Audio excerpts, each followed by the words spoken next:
الحمد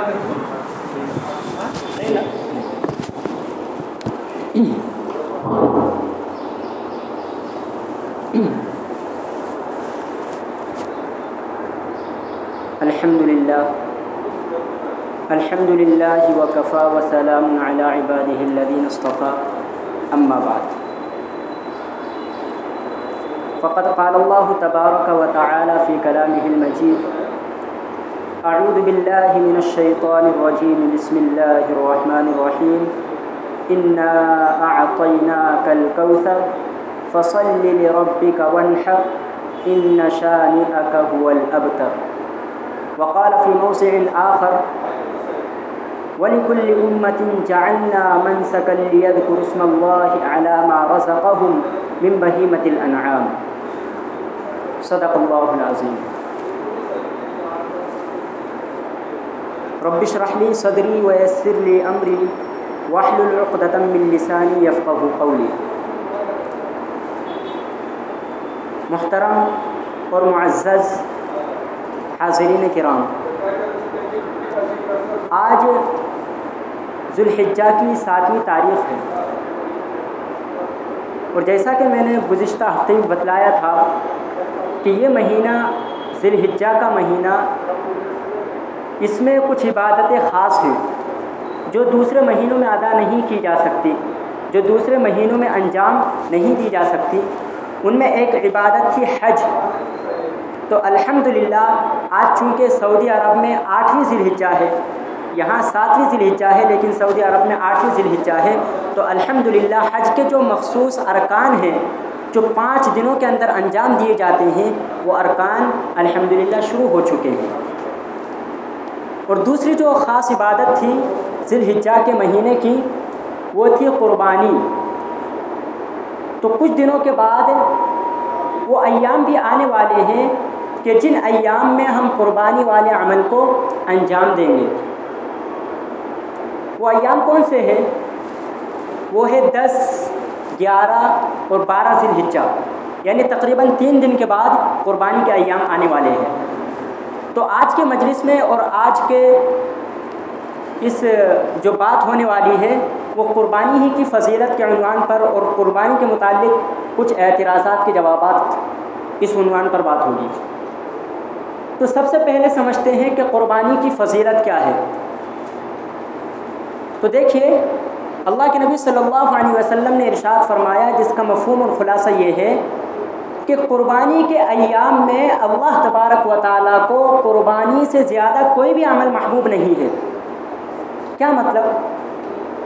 یعنی قربانی کے ایام میں سب سے اچھا اور سب سے محبوب عمل اللہ تبارک و تعالیٰ کو جو ہے وہ ہے قربانی والا عمل، سب سے زیادہ محبوب۔ اور فضیلت کیا ہے؟ حضرت زید بن ارقم رضی اللہ عنہ فرماتے ہیں کہ صحابہ نے اللہ کے نبی صلی اللہ علیہ وسلم سے پوچھا، ما هذه الاضاحی، کہ یہ قربانی کیا ہے؟ قال، آقا نے فرمایا، سنت ابیکم ابراہیم، کہ تمہارے ابا حضرت ابراہیم علیہ السلام کی سنت ہے۔ قالوا، صحابہ نے پوچھا، فما لنا یا رسول اللہ، فما لنا فیہا یا رسول اللہ صلی اللہ علیہ وسلم، اے اللہ کے نبی صلی اللہ علیہ وسلم، ہمارے لیے اس قربانی کو ادا کرنے میں اور اللہ کے سامنے قربانی پیش کرنے میں ملے گا کیا؟ تو اللہ کے نبی صلی اللہ علیہ وسلم نے فرمایا، بِكُلِّ شَعْرَةٍ حَسَنَةٍ، کہ ہر بال کے بدلے اللہ تبارک و تعالیٰ ایک نیکی عطا فرمائیں گے۔ پھر آگے صحابہ کرام نے پوچھا، فَمَا الصُّوفُ، ان کے بارے میں کیا حکم ہے؟ فرمایا، بِكُلِّ شَعْرَةٍ مِّنَ الصُّوفِ حَسَنَةٍ، او کما قال علیہ الصلاۃ والسلام، کہ اون کے ہر بال کے بدلے اللہ تبارک و تعالیٰ ایک نیکی عطا فرمائیں گے۔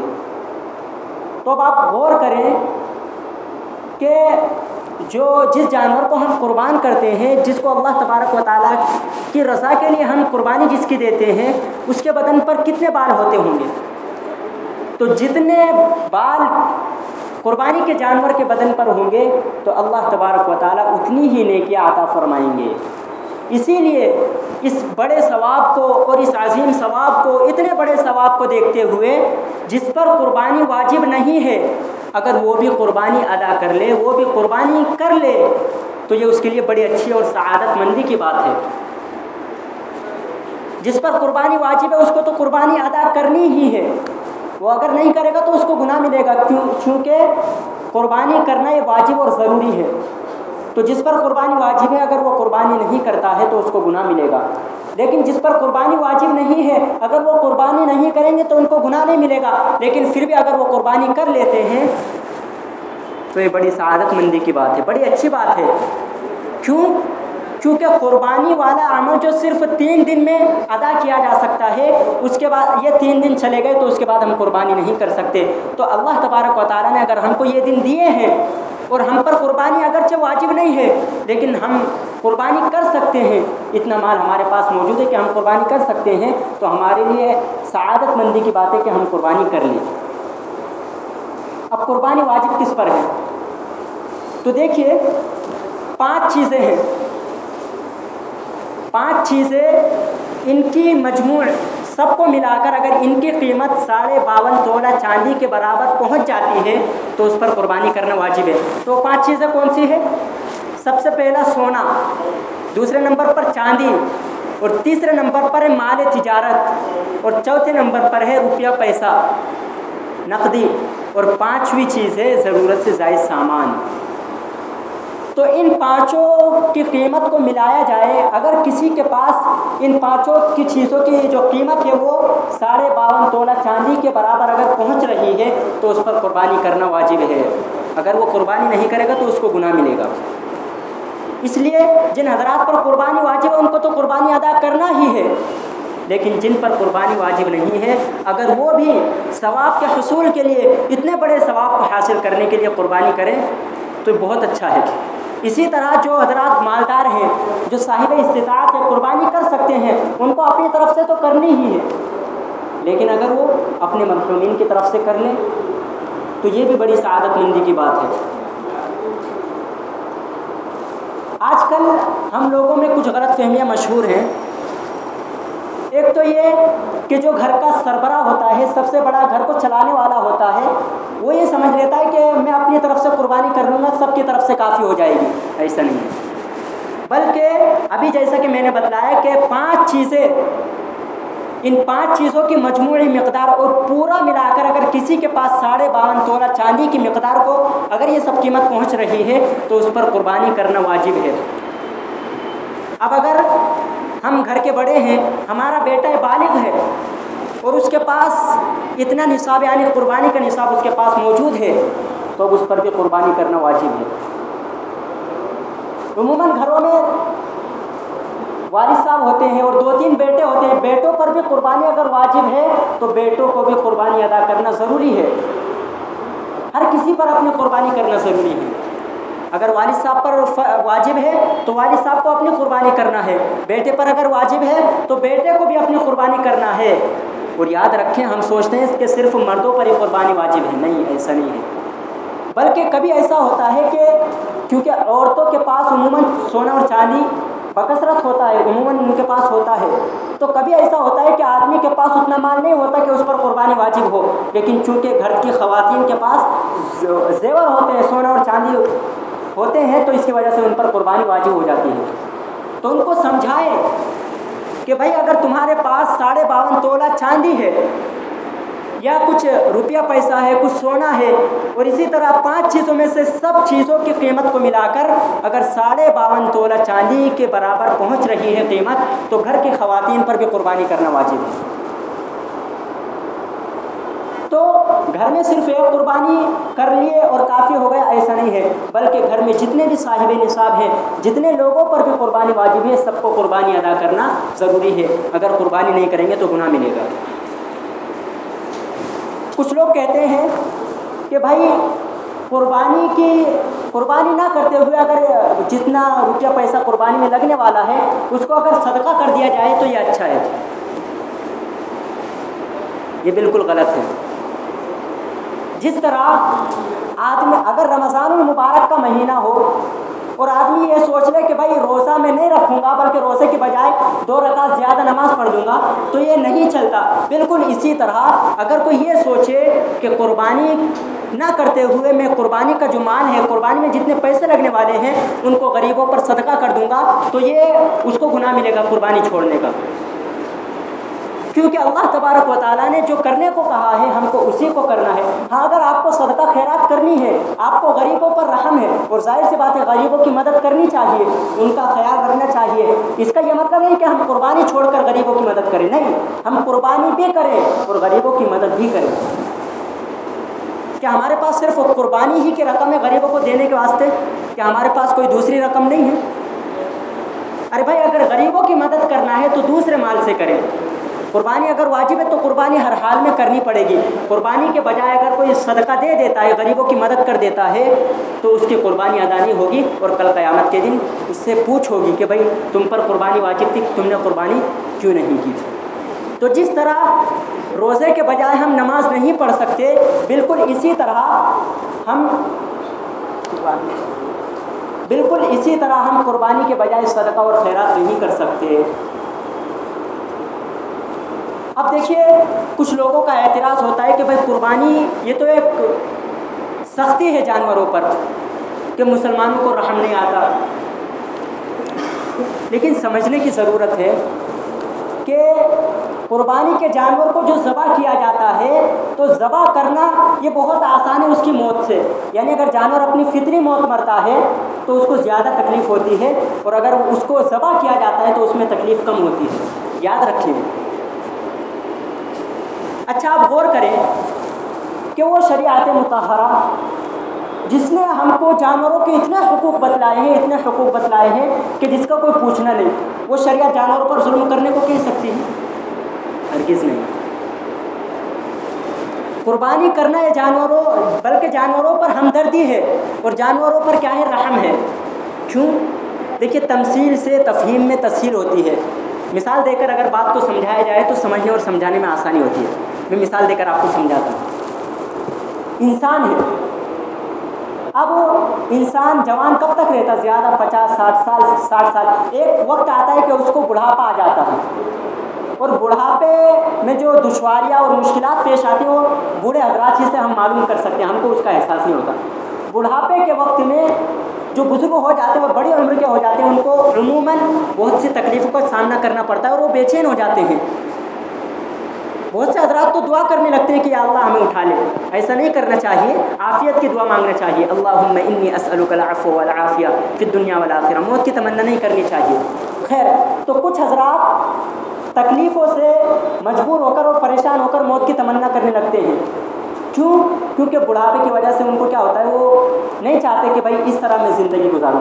تو انسان جو ہے اس کے پیچھے خدمت کرنے والے ہوتے ہیں، اس کے بیٹے ہوتے ہیں، یعنی کوئی ایسا نہیں ہوتا کہ اس کا کوئی خدمت کرنے والا نہ ہو انسان کے اندر۔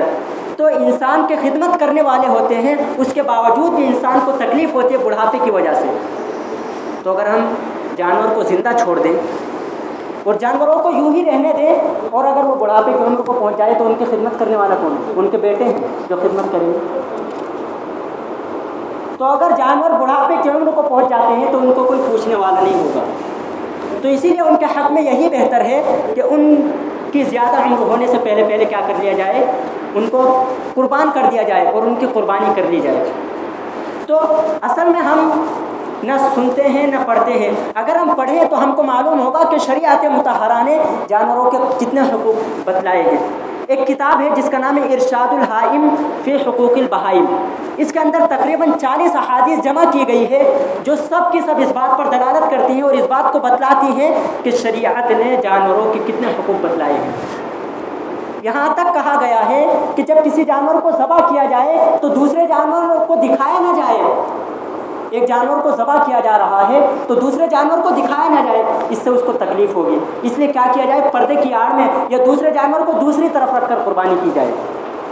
تو اب آپ خود بتلائیں کہ جو شریعت ہم کو اتنے احکام بتلا رہی ہے جانوروں کے، تو کیا وہ جانوروں پر ظلم کرنے کو کہہ سکتی ہے؟ نہیں۔ شریعت نے قربانی کرنے کو کہا ہے تو اس کا مطلب یہی ہے کہ قربانی ان کے حق میں کیا ہے، بہتر ہے۔ تو ہم کو کیا کرنا ہے؟ قربانی کرنا ہے۔ قربانی کی جگہ صدقہ خیرات ہم نہیں کر سکتے، اور قربانی کرنا جانوروں پر ظلم نہیں ہے، بلکہ قربانی کرنا کیا ہے؟ جانوروں پر رحم ہے۔ اب کون کون سے جانور کی ہم قربانی کر سکتے ہیں؟ تو دیکھیے، ایک تو ہے اونٹ، اونٹنی، ان کی قربانی ہم کر سکتے ہیں۔ اسی طرح دوسرے نمبر پہ گائے، بیل، بھینس، بھینسا، ان کی قربانی ہم کر سکتے ہیں۔ اور تیسرے نمبر پر ہے بکری، بکرا، بھیڑ، دمبا، مینڈھا۔ یہ 3 قسم کے جانور، 3 قسم کے، یعنی اونٹ کے اندر اونٹنی بھی شامل ہے، گائے کے اندر بھینس، بھینسا اور بیل بھی شامل ہے، اسی طرح بکری کے اندر بھیڑ، دمبا اور بکرا، یہ سب شامل ہیں۔ تو اونٹ، اونٹنی، بھینس، بھینسا اور گائے، بیل، اسی طرح بکری، بکرا، بھیڑ، دمبا اور مینڈھا، ان کی قربانی ہم کر سکتے ہیں۔ اب ان کی عمر کتنی ہونی چاہیے؟ کتنی عمر کا اگر یہ جانور ہو تو ہم اس کی قربانی کر سکتے ہیں؟ تو اونٹ کی عمر، اگر اونٹ کو قربان کرنا ہم چاہتے ہیں، اس کی قربانی کرنا چاہتے ہیں، تو کم از کم اس کی عمر 5 سال ہونی چاہیے۔ اگر 5 سال سے 1 دن کا بھی کم اونٹ ہوگا تو اس کی قربانی درست نہیں ہوگی۔ اونٹ کے لیے 5 سال کا ہونا ضروری ہے۔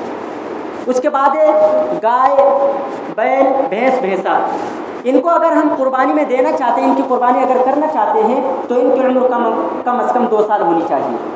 2 سال سے اگر 1 دن بھی کم رہے گا تو ان کی قربانی درست نہیں ہوگی۔ اور تیسرے نمبر پر ہے بکرا، بکری، بھیڑ، دمبا، مینڈھا۔ تو ان کی قربانی اگر ہم کرنا چاہتے ہیں تو کم از کم 1 سال ان کی عمر ہونا چاہیے۔ اگر 1 سال سے 1 دن کم رہے گا تو ہم اس کی قربانی نہیں کر سکتے، اس کی قربانی ادا نہیں ہوگی۔ لیکن مینڈھا، دمبا اور یہ بھیڑ جو ہے، اگر یہ ہٹے کٹے ہو اور اچھی ان کی صحت ہو تو ان کا اگر 6 مہینے گزر چکے ہوں تو بھی ان کی قربانی کر سکتے ہیں۔ اب یہ پہچانیں گے کیسے ہم؟